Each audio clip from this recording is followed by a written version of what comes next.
BMP HKUM 4103 Filsafat Hukum dan Etika Profesi. Kegiatan belajar 1.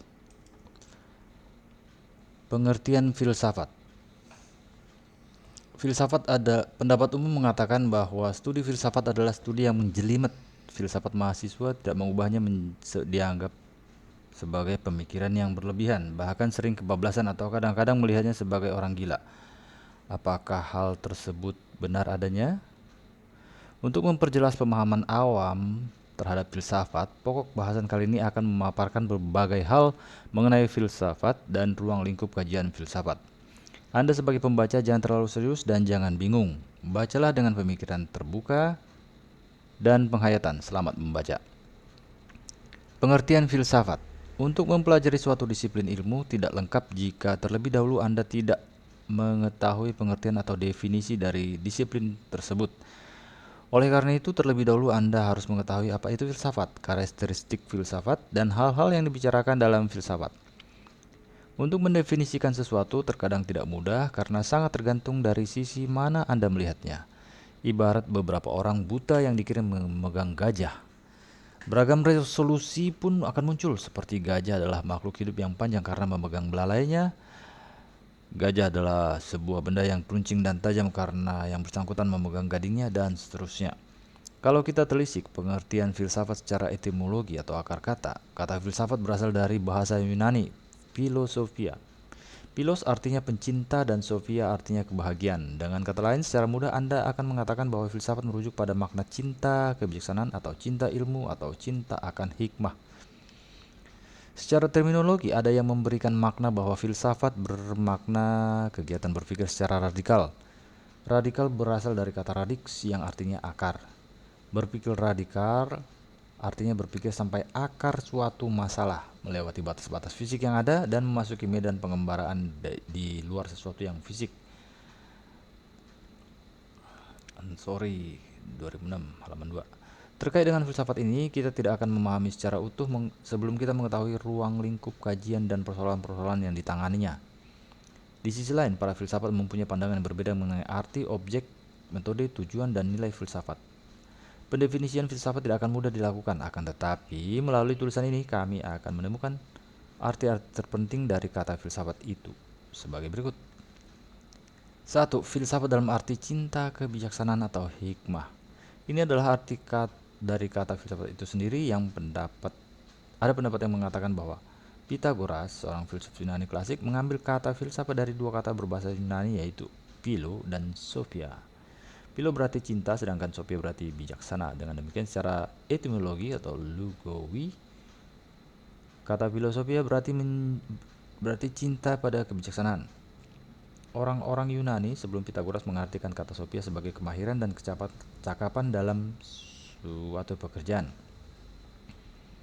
seperti perdagangan dan pelayaran. Kemudian maknanya berkembang dan digunakan sebagai istilah untuk kecakapan di bidang syair dan musik. Selain itu, ada juga bermakna memiliki ketajaman pikiran dan perilaku yang baik.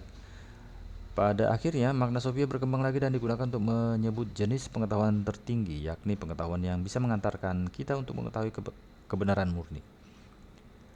Karena keputusan atau sophia atau pengetahuan terhadap kebenaran murni itu merupakan suatu pencapaian yang sulit dilakukan atau hanya Tuhan yang mampu melakukannya, menurut Pythagoras yang pantas bagi manusia adalah pencinta kebijaksanaan. Dia menegaskan cukuplah seorang menjadi mulia ketika ia menginginkan hikmah dan berusaha untuk mencapainya. Kata filsafat kemudian masuk dalam bahasa Arab menjadi falsafah, lalu masuk ke dalam bahasa Inggris menjadi filsafat. Sepanjang sejarahnya, filsafat menjadi saksi dari kerendahan hati para filsuf yang tidak mengklaim diri mereka sebagai orang yang mampu mengetahui segala-segalanya, melainkan sekedar sebagai para pencari dan pencipta kebijaksanaan atau hikmah. Ismail dan Mutawali, tahun 2003, halaman 20. Pencarian pengetahuan tentang kebenaran murni menuntut usaha yang serius dan kerja yang terus-menerus. Oleh karena itu, filsafat berkaitan erat dengan pemikiran dan pemikiran rasional. Dengan demikian, seorang filsuf dalam istilah Plato adalah orang yang sadar atau terjaga dan membuka pencampuran terhadap segala hal yang ada di alam eksistensi sambil berusaha untuk memahaminya, sedangkan orang lain menghabiskan hidupnya dalam keadaan tertidur. Ismail dan Mutawalliha tahun 2003 halaman 20. Filsafat dalam seni umum. Dalam arti umum, filsafat digunakan untuk menyebut berbagai pertanyaan yang muncul dalam pikiran manusia tentang berbagai kesulitan yang menghadangnya, serta berusaha menemukan solusi yang tepat. Misalnya, ketika kita bertanya, siapakah saya? Dari mana saya berasal? Mengapa saya ada di sini? Bagaimana kedudukan manusia dalam semesta alam ini, dan seterusnya. Beginilah Aristoteles memahami filsafat ketika ia menyebutnya sebagai sebuah nama dari ilmu dalam arti yang paling umum. Pemahaman filsafat seperti ini selanjutnya berkembang dalam pemikiran Islam. Sejalan ini, Abu Nasr al-Farabi mengatakan tidak ada sesuatu pun di alam ini yang tidak bisa dimasuki oleh filsafat. Filsafat dalam arti khusus. Filsafat dalam arti khusus memiliki persamaan dengan sebuah mazhab atau aliran pemikiran tertentu. Arti seperti ini akan langsung terbesit dalam pikiran kita ketika kata filsafat dirangkaikan dengan nama salah seorang filsafat. Misalnya, filsafat Aristoteles atau filsafat Plato. Serangkaian kata filsafat dengan nama seorang filsafat tertentu mengindikasikan bahwa setiap filsafat dengan aktivitas filsafat yang dilakukannya bertujuan membangun suatu bentuk penafsiran yang lengkap dan menyeluruh terhadap segala sesuatu. Dalam Islam dikenal dengan mazhab yang di kalangan Sunni saja terdapat 4 mazhab besar, yakni Hanafi, Maliki, Syafi'i, dan Hambali. Di kalangan Syiah juga terdapat berbagai mazhab besar yang juga terdapat perbedaan-perbedaan di antara mereka yang mengenai permasalahan yang secara syariah adalah sama. Seorang filsuf dalam membangun filsafatnya dimulai dengan satu prinsip yang diyakini kebenarannya. Misalnya, keyakinan terhadap prinsip yang mengatakan bahwa asal-usul wujud atau makhluk adalah materi, akal, atau kehidupan. Juga keyakinan bahwa semua jenis pengetahuan merujuk pada indera, akal, atau pada indera dan akal secara bersamaan. Dari prinsip yang diyakininya itu, sebuah filsafat kemudian menyusun kesimpulan-kesimpulannya yang selanjutnya dijadikan sebagai preposisi bagi sebuah kesimpulan akhir. Demikianlah sampai kemudian sempurna menjadi bangunan sistem filsafat itu menjadi bangunan filsafat tersendiri. Melalui konstruksi filsafatnya itu, ia akan menafsirkan segala segi dalam wujud being berdasarkan prinsip yang diyakini dan dipercayainya. Kemudian seorang filsuf lain muncul dan tidak tertarik dengan konstruksi filsafat tersebut, lalu ia pun membangun model filsafatnya sendiri berdasarkan prinsip baru yang diyakininya. Begitulah para filsuf membangun berbagai mazhab dan aliran filsafatnya masing-masing. Maka itu sejarah filsafat pada dasarnya hanyalah sejarah membangun berbagai mazhab, menolaknya, dan kemudian membangun mazhab yang baru. Mazhab. 4. Filsafat dalam arti universal. Dalam arti ini, filsafat berarti pengetahuan terhadap wujud atau being dalam universalitasnya dan bukan partikularitasnya. Dalam mengkaji alam semesta, ilmu-ilmu partikular atau khusus tidak hanya berhenti pada fenomena-fenomena yang tampak, tetapi juga memiliki perhatian dan berusaha untuk sampai pada hukum-hukum universal umum yang bisa diterapkan pada objek kajian tadi. Akan tetapi, filsafat melakukan sesuatu yang lebih jauh dari itu. Filsafat berusaha menyatukan hal-hal yang ada secara keseluruhan dalam sebuah bingkai rasional yang dapat menafsirkan sebagai berbagai fenomena yang nyata. Oleh karena itu, refleksi abadi hal berikut.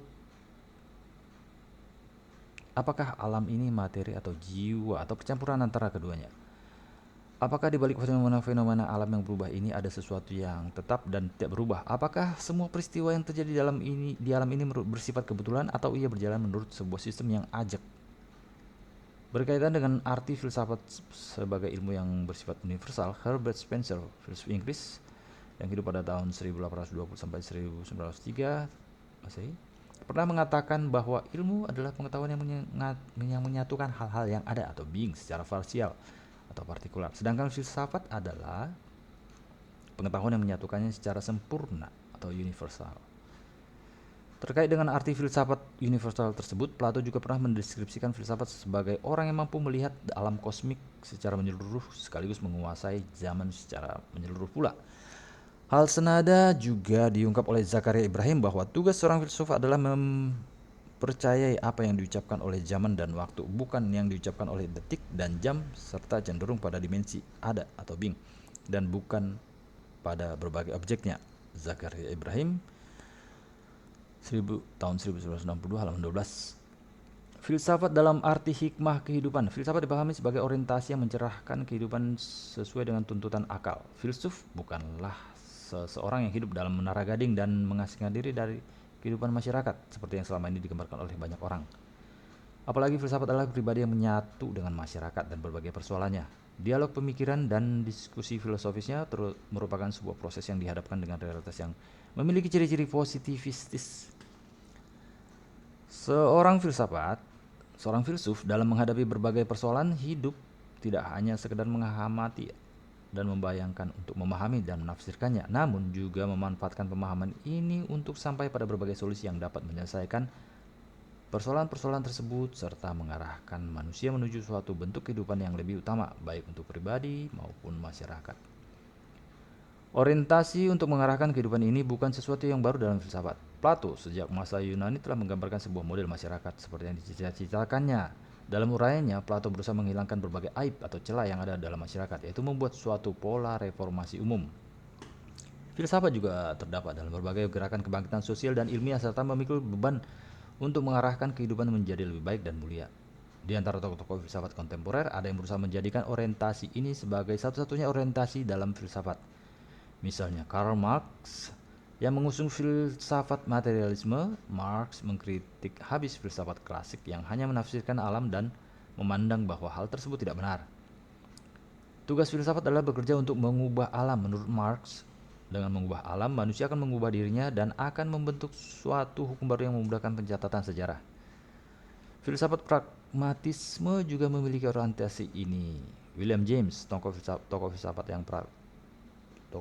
pragmatisme paling terkenal, menyatakan filsuf dalam arti yang sesungguhnya adalah seseorang yang berpikir untuk merealisasikan sesuatu manfaat yang dicarinya. Orientasi ini memberikan kesempatan kepada sebagian pemikir untuk berdiskusi filsafat politik berbagai negara dalam hasil karya mereka. Secara saksama, perbuatan keseharian Anda mencerminkan bahwa pada dasarnya Anda selalu berfilsafat. Sebagai individu, seringkali kita terpaksa menganalisis perbuatan-perbuatan kita, mengukur penilaian dan mempertimbangkan ukuran-ukuran atau standar yang kita buat sendiri, serta membatasi hubungan kita baik dengan alam maupun orang lain. Sepanjang kita memahami filsafat sebagai sebuah proses kritik, analisis, dan evaluasi terhadap kehidupan kita sesungguhnya nyaris tidak pernah lepas dari filsafat. Untuk melengkapi pengertian filsafat, saya perlu menyampaikan kepada Anda perbandingan antara filsafat dan agama. Bagaimana hubungan antara filsafat dan agama, serta harmonisasi antara filsafat dan agama. Penjelasan mengenai hal tersebut sebagai berikut. Filsafat dan agama. Pada awalnya saya menegaskan bahwa tidak pernah ada pertentangan antara filsafat dan agama. Bahkan pandangan sebagian filsafat, khususnya filsafat muslim, bahwa berfilsafat dapat menopang dan meningkatkan keimanan. Di sisi lain, keimanan atau ajaran agama juga tidak melarang seseorang untuk berpikir produktif, kreatif, dan inovatif. Banyak ayat dalam Al-Quran yang menantang manusia untuk selalu berpikir produktif, kreatif, dan inovatif. Dapat saya contohkan, ada ayat Al-Quran dalam surah Ar-Rahman yang menjelaskan bahwa kamu sekalian tidak akan dapat melintasi langit dan bumi kecuali dengan kekuatan atau ilmu. Ayat Al-Quran dalam surah Al-Mujadilah yang menjanjikan derajat yang tinggi bagi orang yang beriman dan memiliki ilmu pengetahuan dan sebagainya. Contoh dari kalangan filsafat barat adalah Thomas Aquinas. Ia merupakan filsafat yang inovatif sekaligus sebagai orang yang taat beragama. Begitu pula para ulama. Mereka adalah pemikir muslim yang mempresentasikan integrasi antara berfilsafat yang benar dan pemahaman keagamaan yang mantap. Misalnya Imam Ghazali. Apa itu agama? Agama intinya adalah satu bentuk ketetapan ilahi yang mengarahkan mereka yang berakal dengan pilihan mereka sendiri terhadap ketetapan ilahi, serta kepada kebaikan hidup dunia dan kebahagiaan hidup di akhirat. Untuk lebih jelasnya adalah agama memiliki beberapa kriteria sebagai berikut. 1. Agama adalah sebuah sistem yang datang dari langit atau Tuhan. 2. Tujuan agama adalah mengarahkan dan membimbing akal manusia. 3. Dasar beragama adalah kebebasan pilihan. Agama wahyu membawa kebaikan hidup di dunia dan akhirat. Lebih lanjut, kita perlu melihat dan mengetahui pokok-pokok keagamaan yang benar. Pokok-pokoknya dapat dirangkum sebagai berikut. Kepercayaan terhadap Tuhan, terhadap satu Tuhan yang maha kuasa dan bijaksana, terbebas dari kemiripan dengan makhluk, serta tidak berawal ataupun berakhir dalam wujudnya. Kepercayaan terhadap alam lain, yaitu di dalamnya terdapat makhluk-makhluk jenis lain seperti malaikat dan jin. 2. Percaya terhadap pengutusan para rasul untuk mengajarkan manusia bagaimana cara menjalani hidup. 4. Percaya terhadap adanya kehidupan lain setelah kehidupan dunia ini, yaitu kita akan dimintai perhitungan dan diberi balasan sesuai dengan amal perbuatan kita. Jika baik, dibalas baik, dan jika buruk, dibalas buruk. Hubungan filsafat dan agama. Filsafat Yunani terpisah dari agama Yunani yang penuh khurafat dan mitos. Di Yunani bersifat unik karena masyarakatnya merupakan penganut paham politeisme secara teologis, sedangkan para kreativitas justru membela paham monoteisme. Adapun bangsa Yahudi sangat mengagumi filsafat Yunani dalam berpikir sebagai medan berpikir untuk akal sambil tetap berpegang pada kitab suci Taurat beserta ajaran-ajaran yang terdapat di dalamnya. Oleh karena itu, kaum Yahudi berusaha membungkus keyakinan agama mereka dengan pola filsafat. Mereka berpendapat bahwa tujuan filsafat adalah berbakti kepada kehidupan beragama. Pada abad pertengahan, bangsa Eropa menjadikan filsafat sebagai sarana untuk mengharmoniskan antara akal dan apa yang dibawa oleh agama. Bahkan para teologi di barat dan ahli kalam di dunia Islam telah menjadikan filsafat sebagai tameng perlindungan akidah dengan segala argumentasi rasionalnya. Fakta sejarah menunjukkan bahwa hubungan antara filsafat dan agama tidak selalu harmonis. Kekuasaan agama selama beberapa kurun waktu pernah begitu bengis memusuhi filsafat, misalnya yang terjadi pada masa kebangkitan Eropa atau Renaissance. Dan pada masalah Islam, yakni adanya suatu golongan yang fanatik yang menentang kebebasan berpikir. Pada saat itu, mereka ingin membelenggu pemikiran manusia sambil menjadikan diri mereka sebagai panglima bagi akal atau pemikiran. Dengan demikian, sesungguhnya mereka telah mengotori agama dan ajaran luhurnya. Mereka juga telah menguraikan filsafat dan ilmu pengetahuan. Di sini terlihat bahwa pertentangan yang ada bukan antara filsafat dan agama, melainkan antara filsafat dan para pemuka agama yang fanatik. C. Harmonisasi filsafat dengan agama di kalangan filsuf muslim maksudnya. Ciri paling khusus dari filsafat Islam secara keseluruhan merupakan usaha yang diarahkan untuk mengompromikan antara filsafat dan agama. Para filsafat muslim yang hidup di lingkungan masyarakat Islam dan dipengaruhi oleh suasana yang berkembang pada saat itu, sehingga tentu saja mereka berusaha keahlian tenaga untuk mengompromikan antara akidah mereka dan kajian-kajian filsafatnya. Hal ini dengan jelas dapat ditemukan dalam Ibnu Sina dan Al-Farabi. Para filsuf muslim banyak menganut pemikiran filsafat Yunani, khususnya pemikiran Aristoteles. Namun demikian, mereka menemukan banyak ketidakcocokan antara pemikiran tersebut dengan pokok-pokok akidah Islam. Oleh karena itu, mereka berusaha keras untuk memberikan corak keagamaan pada filsafat Yunani sekaligus memberi bungkus filosofis dalam penjelasan tentang agama. Kajian-kajian filsafat. Pada bagian awal pembahasan Anda telah memperoleh gambaran mengenai apa itu filsafat dan hubungan filsafat dengan agama. Kini tiba waktunya Anda mempelajari objek kajian filsafat. Mengapa Anda perlu mempelajari hal ini? Tidak lain agar Anda memperoleh pemahaman yang lebih utuh mengenai filsafat. Dalam hal ini saya perlu mengemukakan dua kelompok besar filsafat. Kelompok pertama, mereka yang mengingkari filsafat metafisika. Masuk dalam kelompok ini adalah filsafat positivisme yang berpandangan bahwa ilmu pengetahuan dengan segala cabangnya telah mencakup seluruh objek sehingga tidak menyisakan sedikit pun ruang bagi filsafat untuk mengeksplorasi lebih jauh. Kelompok ini berpandangan bahwa tidak ada lapangan untuk berfilsafat kecuali mengkaji hukum-hukum ilmiah yang menyampaikan cabang-cabang ilmu menjadi sebuah kajian yang lengkap atau dengan persetujuan-persetujuan pada satu metode dan mencakup bidang-bidang yang berbeda dari studi umum. Dalam pandangan positivisme logistik, filsafat adalah metode atau cara untuk menganalisis kata-kata dengan suatu analisis logika. Positivisme logistik menggunakan silogisme untuk menemukan jawaban atas permasalahan-permasalahan, yakni berangkat dari premis mayor dan premis minor, kemudian memberikan kesimpulan. Kelompok kedua, mereka memperluas wilayah filsafat dalam mencakup sebuah objek pengetahuan manusia sehingga setiap lapangan pengetahuan mempunyai filsafatnya sendiri. Filsafat berkisar pada ide-ide umum. Kelompok ini berpendapat bahwa setiap permasalahan ilmu pengetahuan mempunyai sisi rasional yang menjadi perhatian filsafat serta sisi persepsional yang merupakan objek bahasan ilmu-ilmu khusus. Kajian politik, sejarah, kebudayaan manusia, agama, seni, bahasa, dan hukum dapat dilihat dari perspektif filsafat. Hal ini sejalan dengan ungkapan Al-Farabi yang menyatakan tidak ada entitas apapun di alam semesta ini kecuali filsafat mempunyai pintu masuk ke dalamnya. Setelah mengetahui dua kelompok besar dalam filsafat, kini tiba waktunya secara lebih spesifik kita membahas klarifikasi kajian filsafat. Dalam hal ini kita akan membatasi pada pembahasan dan aliran-aliran filsafat pada 3 bidang, yakni 1. Kajian tentang wujud atau ontologi.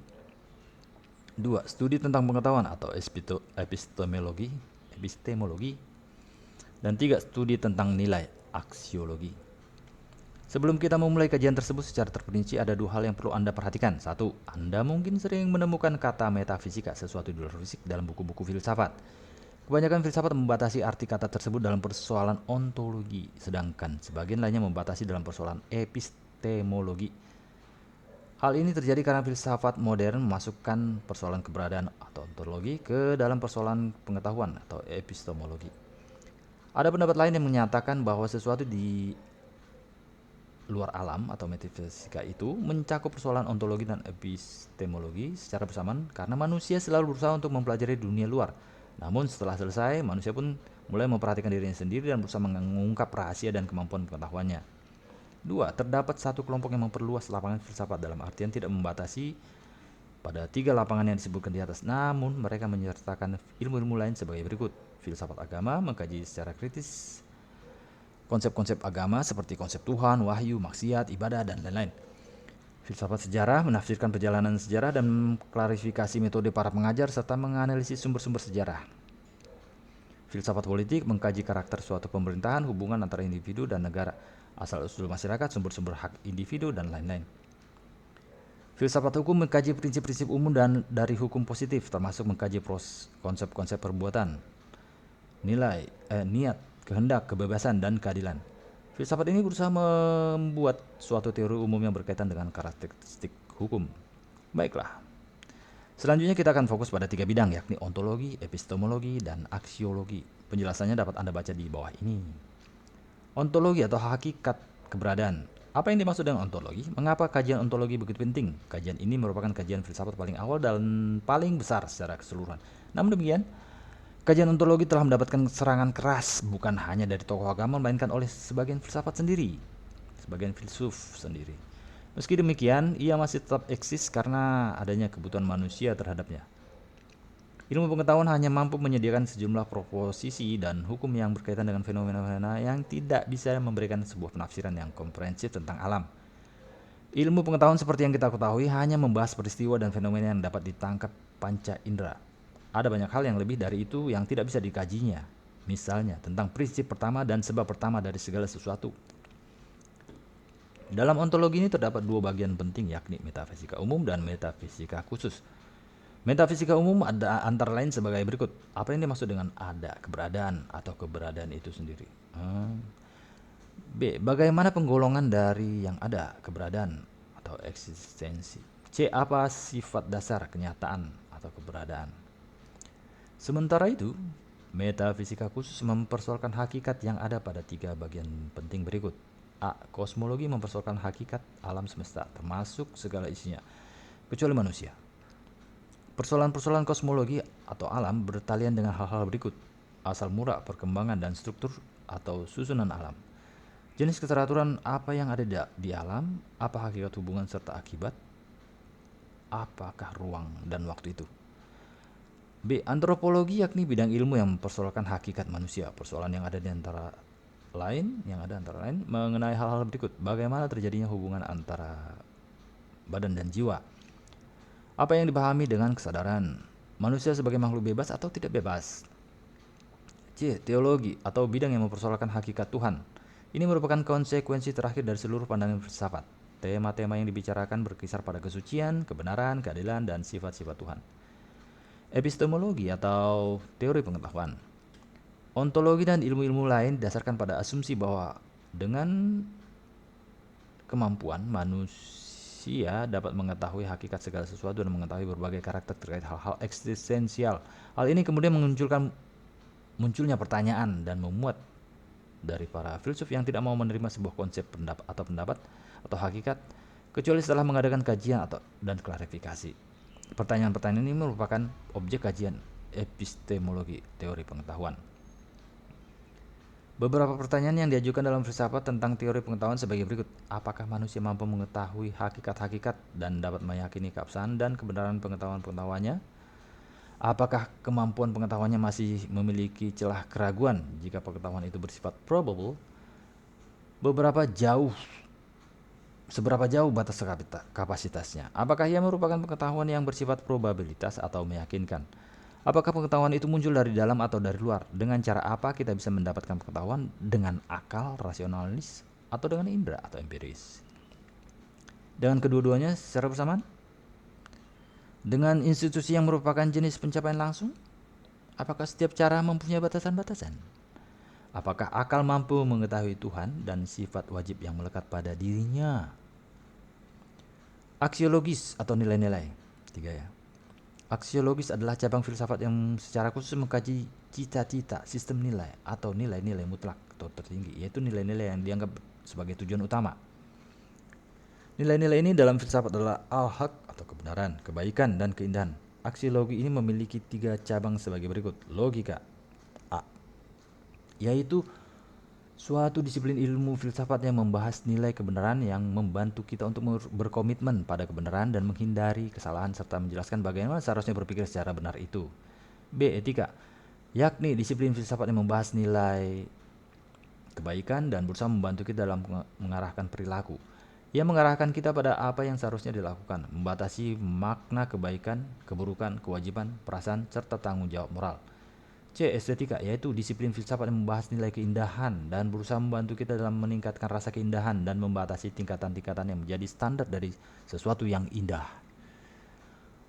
Oleh karena itu, persoalan-persoalan dalam aksiologi berkisar pada hal-hal berikut. A. Apa yang dimaksud dengan baik atau buruk secara moral? B. Apa syarat-syarat perbuatan dikatakan baik secara moral? C. Bagaimana hubungan antara kebebasan dan perbuatan susila? D. Apa yang dimaksud dengan kesadaran moral? E. Bagaimana peran suara hati dalam setiap perbuatan manusia? F. Apakah keindahan itu? G. Apakah keindahannya bersifat objektif atau subjektif? H. Apa yang merupakan ukuran keindahan? I. Apa arti keindahan dalam kehidupan manusia? J. Bagaimana hubungan keindahan dengan kebenaran? Sekian dan terima kasih.